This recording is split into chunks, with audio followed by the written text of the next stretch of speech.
You're listening to the Greeks Gridiron. Now here's your host, Ethan Haristadoulou. Hello again, everybody, and welcome back to the Greeks Gridiron. I'm Ethan Haristadoulou, and the NFL's regular season has officially wrapped up with no shortage of shock finishes yesterday.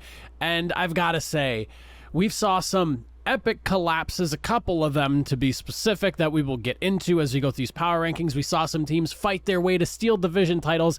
There is so much to go over from this past weekend slate of games, and we're ranking all the teams from worst to first.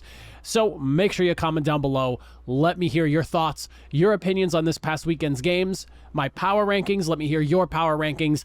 And let's begin with the bottom four teams. Beginning at number 32, we have ourselves the Washington Commanders. At number 31, the Carolina Panthers. At number 30, the Chargers. And then at 29, the Patriots. So no movement here as far as the bottom four teams go. I think they kind of wrote themselves into where they are. Tough finish for the Commanders this season, as I believe they finished the year with 8 straight losses, if I'm not mistaken. 7 or 8 is the number for sure. So, in my opinion, the de facto worst team in the NFL, since they haven't really won since about halfway through the season at this point. Carolina Panthers themselves, a pretty ugly finish themselves as they crash and burn, coming off of what was quite a fight against the Green Bay Packers just a couple of weeks ago. These last couple of weeks, though, to finish off the season, not able to put points on the board in some ugly finishes as they got blown out by the Jaguars and then lost 9-0 to the Buccaneers as well. Not the finish you wanted to see, especially after that game against the Packers. It felt like maybe the offense was starting to figure some things out here, but ultimately you get back-to-back games of goose eggs. So finish with the worst record in the NFL. Not a great finish, obviously, but at least you won more recently than the Commanders. I guess there is the one plus for that. You don't have your first round selection either, so not a lot of positives, but there is some. At 30, those Chargers, a team that could not beat the backups of the Kansas City Chiefs, and I'm honestly not too surprised. They did have them on their heels late in the game there, but ultimately fell to a late Harrison Butker field goal. I'll be looking forward to seeing what the Chargers do going into the offseason as they look for a new head coach. Obviously, losing Justin Herbert kind of killed any potential shot at maybe sneaking their way into the playoffs here as things got a little bit shaky and dicey with the AFC, but nobody with less than double-digit victories found themselves in the playoffs for the AFC this year. That I think is worth mentioning. So tough finish for the Chargers, but overall a team that has a lot of just high paid players and some questions as to who's going to be back next year, who's not going to be back next year, how this whole regime change is going to work out for them as far as GM and head coaching is concerned. So more questions than answers. One of the bottom feeders in my opinion. And the Patriots. I thought maybe Bill Belichick, one last hurrah in New England with the weather being the way it was, that maybe the Patriots could get it done one final time, as it feels like Bill Belichick is going to be on his way out from the New England Patriots, and unfortunately could not get it done. 17-3 loss to the New York Jets. And I think it's kind of fitting that a team that had not beaten Bill Belichick since, I believe, like 2018 or something like that, 2018, 2017. It's been a long time since the Jets beat the Patriots, quite some time. So I thought rather fitting that they ultimately go down losing with potentially Bill Belichick's last game in New England to the one team that it felt like for the last, half a decade or so, you just absolutely dominated and kept from being able to beat you, whether it was in New York, in New England. But tough crash and burn finish for the Patriots. I'm expecting new quarterback, new wide receivers, new offensive linemen. I'm expecting a lot of changes going on the offensive side of the ball. Of course, like I said, it sounds like Bill Belichick's going to be gone as well. There's a lot with this team to look forward to this offseason as far as turnover is concerned and just what this team will look like in a post-Belichick era.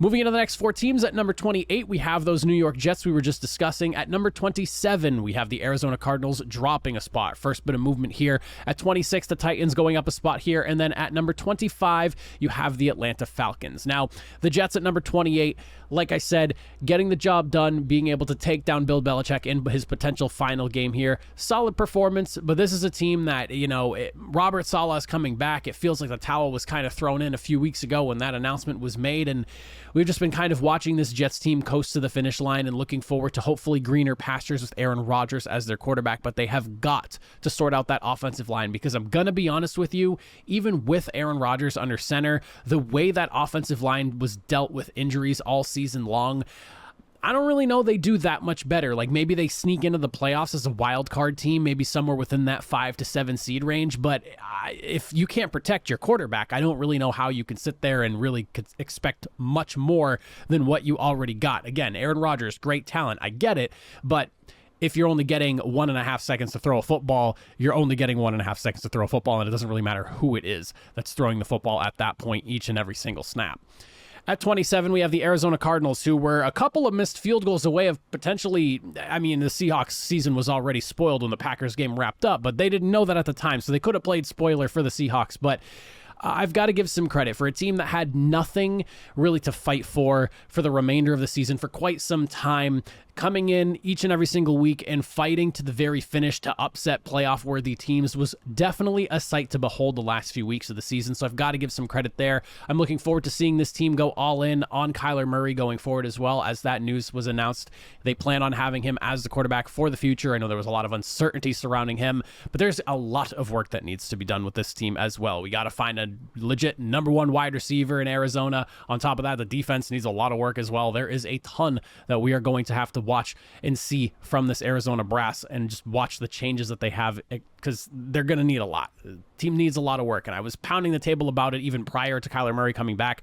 There was a lot more wrong with this team than just the quarterback position, and it showed, especially in this back half here. But again, credit where it's due for getting some victories against teams, or just bringing teams to the very edge, even though they really had nothing to play for.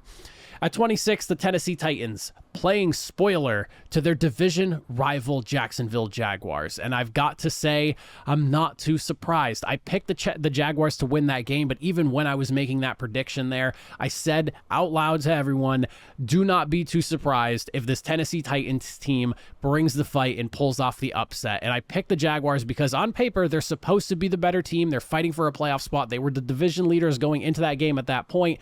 But you go into Tennessee, that's basically where Tennessee has caused the most problems for teams. They were really, really bad on the road, but when it came to fighting in Tennessee, I believe their record sat at 4-4 going into this game here, so I think they finished the year 5-4 at home. So hats off to the Tennessee Titans. Big victory there. I would assume that Mike Vrabel comes back. I don't really know if his job is, under the microscope or anything like that. I know this was not the season they were expecting, but when you lose one quarterback to injury, you bring in the rookie that you probably weren't anticipating to have start as soon as he was. He starts off hot, then drops in cold, gets it like hot again, then cold again. A very tumultuous season, I guess you could say. So looking forward to seeing what this Titans team does. I think they need to get a little bit younger in some areas, both offensively and defensively. I honestly thought that they should have traded Derrick Henry and potentially even DeAndre Hopkins at the trade deadline. I knew they were still technically in the playoff race at that point, but the trajectory did not look great for the Titans. So for them to finish where they are right now, in hindsight, you probably could have moved some guys and got some extra capital for this offseason, because it clearly feels like there needs to be a little bit of a retool and rebuild over there in Tennessee, but I'll be looking forward to seeing what they do. And then the Falcons at number 25. And honestly, you probably could argue that they should be dropped a little bit lower here. And really, the only thing that's keeping them above the Tennessee Titans right now is just that they at least finish the season with a better record. But I've got to say, man, this team, Arthur Smith, he's gone. That'll be interesting to see how that changes things going forward. I'm looking forward to seeing a new quarterback playing for Atlanta as well. I will say this. I am very intrigued at the possibility of maybe seeing Justin Fields in a Falcons uniform. I know some of you Falcons fans are maybe not into that. Believe me, I understand your feelings. I will say, though, with just the style that this offense has been kind of built around, I'm not expecting a massive overhaul for the offense, because I think a lot of there is you need an addition here or there, but mainly just quarterback is the answer. Now, if putting Justin Fields anywhere in the NFL, I feel like Atlanta would be really fun. But if you guys want a rookie quarterback, believe me, I get it. I understand the feeling. You don't want somebody else's used baggage. You want to start fresh with your own guy. I get it. But that's just something I'm looking forward to. But excited to see how a head coaching change can affect a team that had a pretty good defense all season long and was just suffering from poor quarterback play for the large majority of the season, and also an inability to get some of your elite talent to football when they should be. Moving into the next group at number 24, we have the Minnesota Vikings. At 23, the New York Giants, another team playing massive spoiler this weekend. The Denver Broncos at 22, and then the Cincinnati Bengals sitting at number 21. So those Vikings, man, oh man, tough finish. They did fight to the very end, but ultimately falling to the Lions by 10, 30-20. what more can I say about this team? You were decimated with injuries. You lost the best wide receiver in the NFL for a large portion of the season. You were robbed of Kirk Cousins about midway through the season. My fantasy team felt that for quite some time. But a team that was just marred with injuries, but there are some things to look at and be excited for. I hope Danielle Hunter is back. That dude earned himself a contract extension in Minnesota, and I think he is a huge piece to that defense. They've got to find a way to pay him. Hopefully, we get Kirk Cousins back in Minnesota as well. That is something I personally want to see as well. I do think that he just fits so well in that system, and at this point here, you don't need to fix what's not broken. Kirk Cousins was on an MVP level performance up until his injury, so there is a good possibility that he's probably coming back as well. Jordan Addison was a phenomenal bright spot. TJ Hawkinson clearly continuing to grow in this offense as well. And of course, like I said, you have Justin Jefferson. This offense is very exciting. Defense continues to need some work here, but they've showed massive improvement. This was a team that could not stop a nosebleed against the pass last year. And for them to kind of find themselves middle of the pack now after that's a 16-team jump there, somewhere around there. There is improvements on defense. I think we need to see some more. And then this Vikings team can be very scary. Running back is also something you got to figure out because I feel like this team is really feeling the loss of Dalvin Cook. At 23, the New York Giants coming in 27-10 victory over the Eagles to help them complete their collapse of 1-5 in their final 6 games. Tyrod Taylor comes out looking like an absolute stud, pushes nearly 300 yards. You do a good job on the ground as well with your running back, Saquon Barkley. I think he had a couple of scores, if I'm not mistaken, nearly 100 yards. You want to talk about coming in and just punching a division rival in the mouth, a team that everyone expected to roll over you in this final game as kind of a tune-up, a much-needed one at that going into the playoffs, and you snuff out that fire. And now you look at the Philadelphia Eagles going to the playoffs, and I'm not feeling too confident in them, and I'm sure a lot of other people aren't as well. I don't know if Philly fans walked away from that game thinking, well, we were already in the playoffs, it didn't really matter anyways, but the Giants came in and they looked really good against a team that has been pretty bad offensively, has been really struggling defensively as of late, and again, 1-5 in your last 6, and one of those 5 is the New York Giants, basically stamping a ugly finish to your season. So hats off to the Giants. That was a crazy outcome for that game there. At 22, the Denver Broncos, and I've got to say, Jarrett Stidham, definitely not going to be the answer beyond Russell Wilson. It sounds like we will be seeing a post-Russell Wilson era as soon as this offseason in Denver. So 2 years and you're out before the 7-year or 5-year extension, I guess you could say, kicked off. I have no words. The Broncos are going to eat like $85 million in dead cap for this. And if they really do plan on moving on from him, I just think that's absolutely insane to me. So I'm assuming you're trying to find a way to maybe draft a quarterback. So you're working with somebody on a rookie deal really cheap, or you're just trying to find someone that's young that you could bring in. I don't really know, but you are eating a lot of dead money if you're moving on from Russell Wilson. Obviously, the chemistry there between him and Sean Payton, they were just two complete, total opposite human beings, and they were not going to work from day one together. And obviously, hindsight's 2020 with that, so that is unfortunate. But I'll be interested to see how this Denver Broncos team looks going forward, because the defense got really good late in the season after a historically awful start. But I wish I could say there was some greener pastures ahead, Denver, but a lot of uncertainty going on over there, even with like your wide receiver core as well. A lot of questions with some contracts coming up and just who do you want to bring back? A lot of uncertainty going on in Denver. At 21, Cincinnati Bengals stomping out the Cleveland Browns, who really just basically came up to participate in that one. Hats off to them. You come in, nothing really to play for. Everyone comes in and balls out. So it was a fun game to watch. I'm looking forward to getting Joe Burrow back in Cincinnati next year. It was really unfortunate to see him go down and be knocked out for the remainder of the season. So a team that I'm not really worried too much about. I'll be curious to see what happens with T. Higgins come this offseason if he winds up sticking around. But, I mean, you still have Jamar Chase. You still have Joe Mixon, who I honestly think needs to be brought back because he is an integral piece to that offense. They've got to work on the O-line and figure out a running game. That's probably the biggest thing I want to see from Cincinnati coming from this year into next year is find a legitimate way to attack on the ground so you can take a little bit of pressure off Joe Burrow, open things up for some of the great wide receivers you have over there. But a lot to like. Feisty defense, all franchise quarterback, one of the best wide receivers in the NFL. I mean, you can't really be feeling too sorry for yourselves. Yes, tough ending to the season, but it's not like you were kind of expecting this finish anyways once Joe Burrow went down. Moving in at number 20, we have ourselves the Chicago Bears falling a spot. At number 19, Saints jump up a couple with their massive blowout win over the Atlanta Falcons. At number 18, dropping 4 spots here, the Jacksonville Jaguars. And then at number 17, we're looking at the Las Vegas Raiders. So the Bears dropping a spot. Defensively, did a great job. You slowed down the Green Bay Packers, but offensively, more of just the inconsistency continuing to show up here. I was honestly on the train that Justin Fields was going to be a Bear going forward and into the future, but this was not the way you wanted this season to end, and now I'm kind of sitting in the camp of, I don't really know what's going to happen here. Do the Bears opt to go for a quarterback? Do they stick with Justin Fields? Their silence on the situation kind of already speaks volumes of kind of where they were leaning, and by not getting the breakout or just like the all-time performance you were hoping for from Justin Fields coming into this game here, getting an opportunity to quell the whole, Green Bay owns Chicago type deal thing going on here, I don't really know what to make of them, but I will say this. That defense was phenomenal the back half of the season. I want to see more of that from Chicago. When I think of Chicago, I think of great defenses. I think of Brian Urlacher and all those guys from when I was growing up. So I want to see that again. So I'm looking forward to watching this young defense continue to grow, and I'm looking forward to seeing what happens with this offense, because I do really think if you can get another piece on the O-line, another stud wide receiver in there, and paired with Justin Fields or whoever your next quarterback incumbent ends up being, I think you could have something special brewing in Chicago. This was a really strong finish to the season after a really abysmal start. So not all hope is lost for Chicago here. And you got a lot of really good draft picks coming up to make some serious additions to your team and continue to push forward on this upward trend.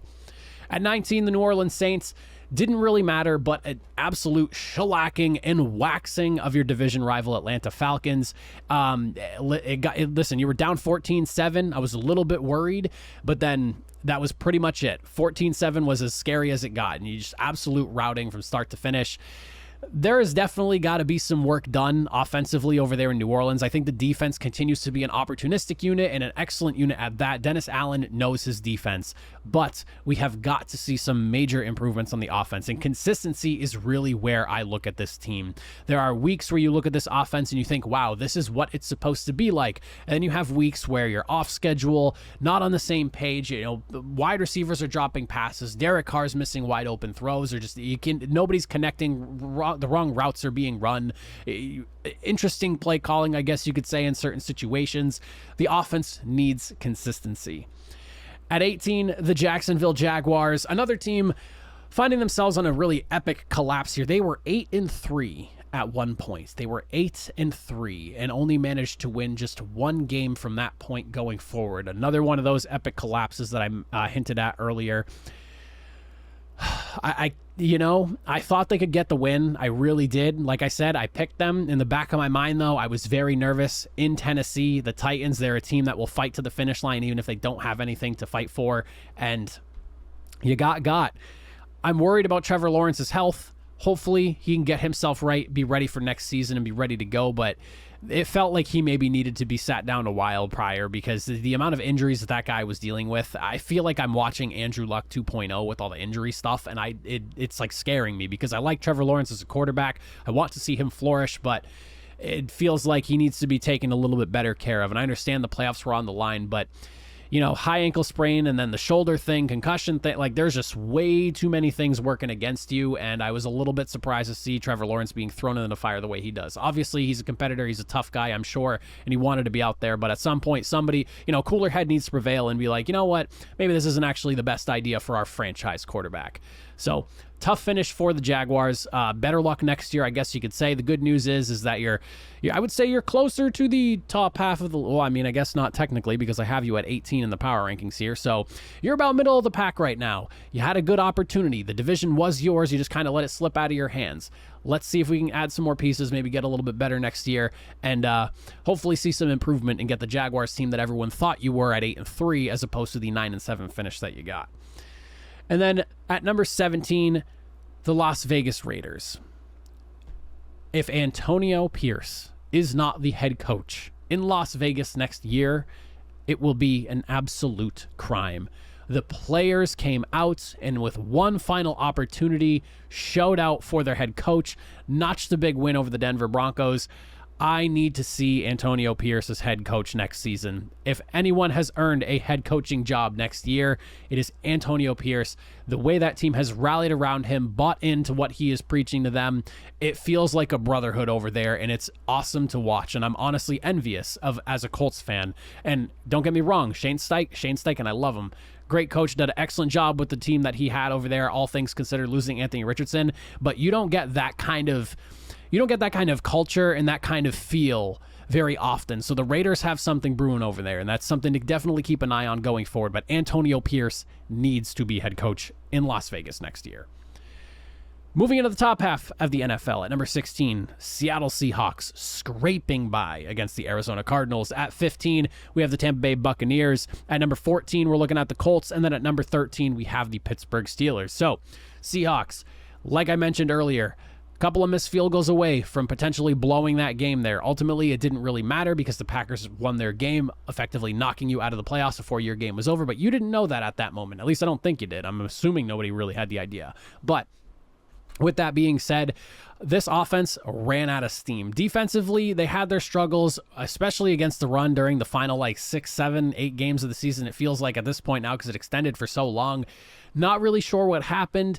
You were basically buyers at the trade deadline because this was supposed to be a playoff team. You brought in Leonard Williams. There was that feeling of this was a playoff team. We're making that push, and that addition was supposed to help improve that, and it didn't. Somehow it got worse as time went on. So gonna have to take a hard look in the mirror, especially offensively, because if you look at the last 3 or 4 weeks of play, the offense just kind of fell to a dud. This is not the team that took the Detroit Lions earlier in the season to overtime and pulled off a win. I thought this was a team we would see averaging, closer to the top 10 in scoring in the NFL, which is how juiced up they were offensively. But injuries and just some inconsistent play aside, you got a team that is almost good enough, but just not quite.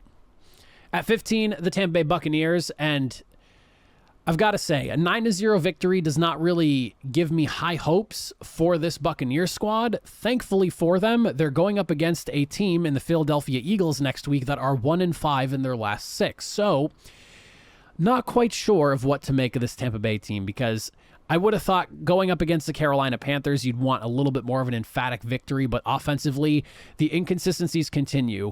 There are weeks where it feels like Baker Mayfield was an absolute hit for Tampa Bay, and my goodness, was that a fantastic signing. At the end of the day, you made it back to the playoffs, even, 9-8 be damned.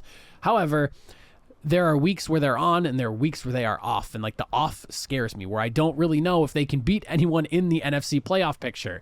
The only other team that they could possibly have a shot against, in my opinion, is the team they're facing. So they lucked out with the way seeding worked. I'll be interested to see how things play out. But defensively, I like Tampa. Great against the run, struggle against the pass at times, but if they can just hold up against a really struggling Eagles team, they might be able to make a slight little push into the divisional round. But I'm not super sold on them, and that's why I don't even have them in the top 14, even though they're a playoff team.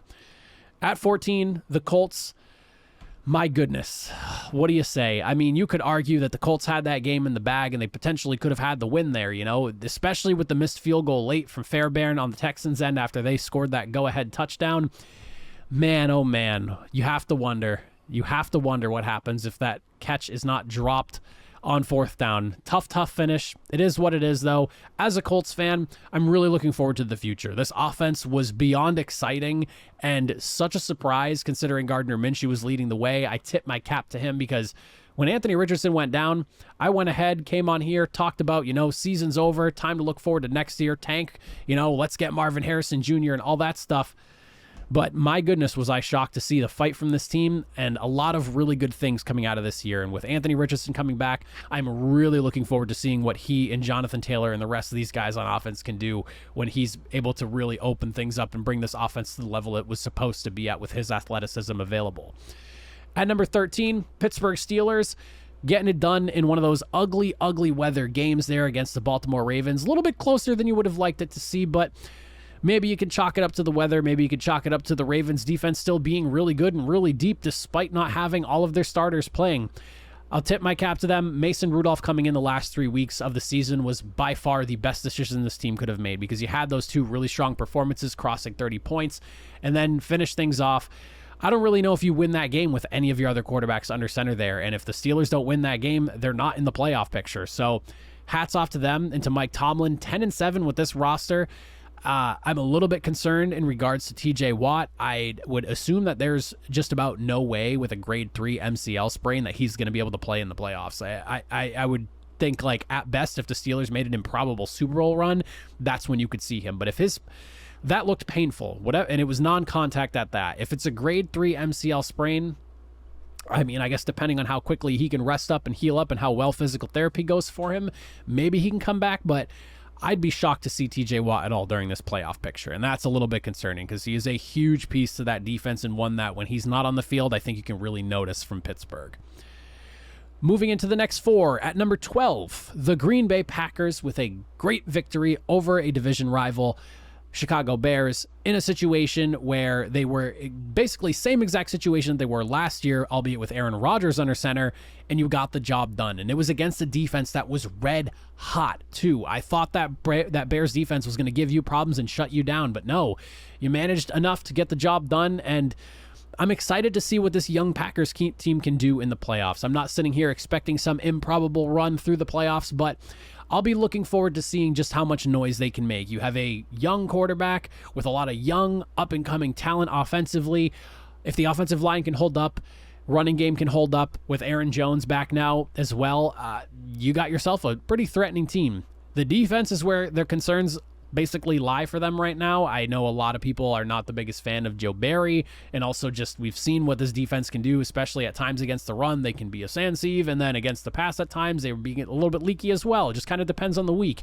If we get more of what we saw this week, though, from Green Bay, keep an eye on them. At number 11, the Philadelphia Eagles, and my oh my, have the mighty fallen, because at one point we were looking at Philadelphia as the number 1 team in the NFL. And you go into this game against the Giants, and, you know, slim chance that maybe Washington can upset the Dallas Cowboys. They were 3-5 on the road going into the game. Always a possibility when a team is struggling to find wins on the road. And you go out and just get absolutely smacked. I mean, you're, I think, down 17-0 at one point. You muster in a couple of points here or there to ultimately, you know, at least not lay a goose egg. But, man, the defense has just kind of fallen apart. The offense seems to be dead. A.J. Brown went out with an injury as well, and I don't know how ready he's going to be going into next week's matchup against the Tampa Bay Buccaneers.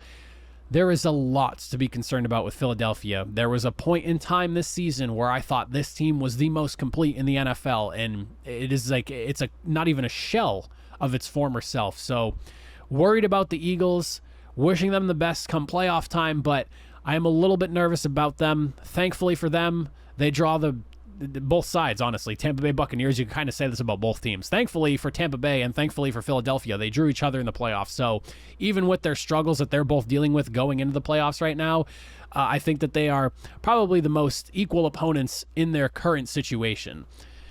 At number 10, the LA Rams, and I tip my cap to them for getting the win here. I did not expect them to really come in and put much of a fight against the San Francisco 49ers, and obviously 49ers coming in with nothing to play for, you're not going to get all the starters, but 20-7, I really thought the 49ers, even with their backups, were about to steamroll the Rams, and for them to battle back, steal the victory late, and now force a playoff situation where we have the Los Angeles Rams going into Detroit to have Matthew Stafford make his homecoming. You could not write a better script. So shout out to the script writers of the NFL. Beautiful situation. I'm very excited to see how that one all plays out. Not really sure who I'm going to root for because I really do like what the Lions have going right now, and I'm excited for them hosting a playoff game. But I'm kind of a fan of Matthew Stafford and always have been, so I'll be a little bit torn as far as that game goes, but I'm really looking forward to it. And the Rams are not a team to sleep on. They have a really good offense, and they drew a good matchup in a Lions defense that, if they can't get the pressure that they need to, can be leaky against the pass. That game should be very entertaining to watch if all goes well. At number 9, Houston Texans. I can't even believe I'm saying this. Not only are they the Houston Texans at number 9, they are the AFC South divisional champions. Houston Texans. Texans fans, rise up. You deserve this and then some. Will Anderson, hit. CJ Stroud, hit. Tank Dell, can't wait to see him back next year, hit. There are so many guys that you look at this team just coming out of the draft this year alone that were massive contributors. And I sit here now just thinking, man, imagine how much scarier this team could be if Tank Dell was still healthy. I still firmly believe in what this Texans team can do. I think CJ Stroud these last couple of weeks has just been kind of getting back into the groove of things after his 2-game concussion situation that he missed. But man, oh man, and there are it's a bunch of unknown names and throwaway guys that are all just coming together, rallying around what D'Amico Ryans has going for them over there. And my goodness, I hope the Texans can make some sort of run. I really do not want to see them go one and done. And this is a Colts fan saying this again. I'm envious, and I love what's going on over there in Houston. It is one of those improbable things. It kind of reminds me of Andrew Luck his first season, dragging his team to victory, dragging his team to the postseason. And here we are now with the Texans as division winners on top of that. And then moving into the top 8. This is where things always get fun. Looking at number 8, we have ourselves the Kansas City Chiefs. At number 7, the Miami Dolphins. At number 6, the Buffalo Bills drop a spot. And at number 5, we have the Detroit Lions. So the Chiefs, at number 8, didn't have any of their starters in. Their backups able to get the win over the Chargers. I don't really have too much to say about them. Looking forward to seeing how the Chiefs do in the playoffs, because this has been a really weird season for them. But this is not the Chiefs of old. Definitely not the Chiefs of old. So very intrigued as to how things go for them. You have Patrick Mahomes, though. Anything is possible, but thankfully you have a better defense than you have in years past to kind of back you up, because I really do not know how this offense is going to potentially fare against some of the high-powered efforts that you might run into during this AFC playoff picture. At number 7, the Miami Dolphins coming up just shy of a touchdown against the Buffalo Bills. And for a team that was absolutely whacked the week prior and defensively kind of falling apart due to injury on top of that, for them to hold Buffalo to just 2 scores offensively, obviously the punt return was the killer for them.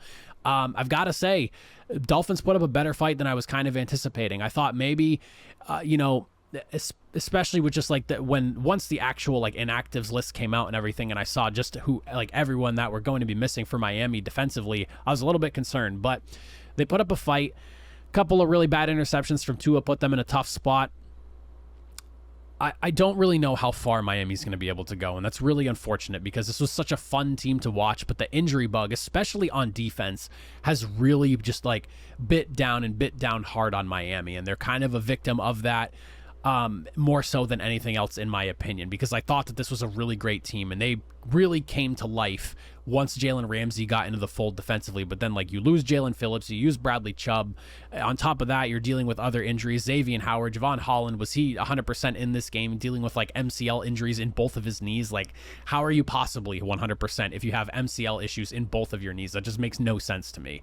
There's just so many questions as far as the defense goes that I don't really know if they're going to be able to manage to make the push that I probably would have thought they could just a few weeks back prior to all these injuries derailing the team. At number 6, the Buffalo Bills. I have them dropping a spot here despite their victory, because for everything that I just said against Miami, I think that you can kind of look at Buffalo and go, yes, you beat a team that was leading your division for the majority of the season, back-to-back wins over them as well, because you beat them earlier in the season and again now. But I'm a little bit worried based off their performance against, again, a defense that was just not at 100%. And we kind of got a little bit of the same, like, Buffalo Bills nearly beating themselves. Like, it took a miracle punt return to put you in a position to win that game. So, listen, they're one of the best in the NFL, in my opinion. I have them at number 6. Obviously, that game just scared me a little bit about them. But I do still think you have all the talent in the world, both offensively and defensively, despite all the injuries that you're dealing with, to make a run. I would have expected more points offensively, and I was hoping for a cleaner game as well. So a little bit nervous, I guess, is basically why I'm dropping them a spot here. Detroit at number 5, big 30-20 win over the Vikings. Obviously, the situation very slim was if the Dallas Cowboys lost their game, they would ultimately jump into that number 2 seed spot. That doesn't happen, but you still fought. You got the victory there. This offense looks as potent as always, and I mean, the Lions are set to make some noise. They're hosting a playoff game. I've seen them play in one playoff in my entire life, and now I'm finally getting to see a home game for Detroit in the NFC playoffs. Like I'm living in an alternate universe or something like that. That's basically what it feels like to me here, but I'm ready for it. If we can get the same Lions team that we got this past weekend, that can bring pressure, that can, actually play some solid defense, this is a team you need to look out for because they can run the football, they can throw the football with the best of them. I'm a little bit worried about the loss of Sam Laporta and how that's going to shake things up for them offensively, but overall, this is a team that can play with the best of them, and they're hot. They're hot right now. So best of luck to whoever ends up running into Detroit during the playoffs. The Rams got them first, and if they end up winning that, I mean, they could take it to anyone else, I think, personally, in the NFC. So it'll be interesting to watch. But Lions hosting a playoff game in 2024. We're living in strange times. And then to round out the top four of the NFL, at number 4, we have the Dallas Cowboys. At number 3, the Cleveland Browns. At number 2, the 49ers. And at number 1, we have the Baltimore Ravens. No movement here in my top 4. Same exact group as last week. Dallas, you go in. Got a little scary early, I will say. I was had me a little bit nervous with letting Washington jump out to the lead the way they did early. But you go in, you blow things out of the water the remainder of the game. That's exactly what I wanted to see from them. Big lead, big score. Differential, excellent job by Dallas. Not really too concerned about them going into the playoffs. I think that was the exact type of game you wanted to have going in, especially with the Eagles going down the way they did. You probably feel pretty good about yourselves right now. Browns at number 3 very clearly came into that game focused on whatever they were going to be planning for going into next week in their AFC wildcard clash. So I didn't really want to hold anything against them in this game here because I very much knew and was well aware that, the Browns are just coming in to play this game and get it done, check the box off because it's on their schedule, but that was pretty much it.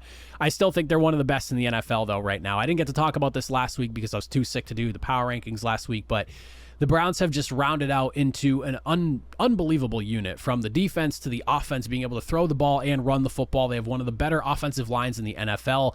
Joe Flacco is playing like Joe Flacco from his Super Bowl run with the Baltimore Ravens all those years ago. And again, that defense was just historically good in certain spots this season. One of the best teams in the NFL right now, and it's with Joe Flacco under center. Again, we are in like an alternate universe because I can't believe what I'm getting from the NFL this year. At 2, 49ers, and at number 1, the Baltimore Ravens. Both teams, no starters. I mean, what can I really say? The 49ers are the best in the NFC, in my opinion. The Ravens are the best in the AFC, in my opinion, and I'll just leave it at that. If I'm not watching them go head-to-head in the Super Bowl, I'd be pretty surprised, and I'm hoping that the 49ers can put up a better fight than they did the first time these two teams clashed, but they're, in my opinion, the two best of everyone else, rather, not of the rest, because they're the best of the best. So I don't really need to dive too much into them. They are the top teams in their conferences, and if anyone else has an argument, I'd love to hear it, but that's just where I stand, plain and simple. I don't really need to dive into the details. I think their records, their positions as number 1 seeds kind of speak for themselves. But those are my power rankings for this week, heading into Super Wildcard Weekend. Let me know in the comment section down below your thoughts, your opinions, again, on the games, on the power rankings, on your power rankings. What are you looking forward to in this playoff clash that we have coming up next week? Would love to discuss with you all, but that is it for me. As always, if you made it to the end, I greatly appreciate it. I'll see you all next time. Have a good one.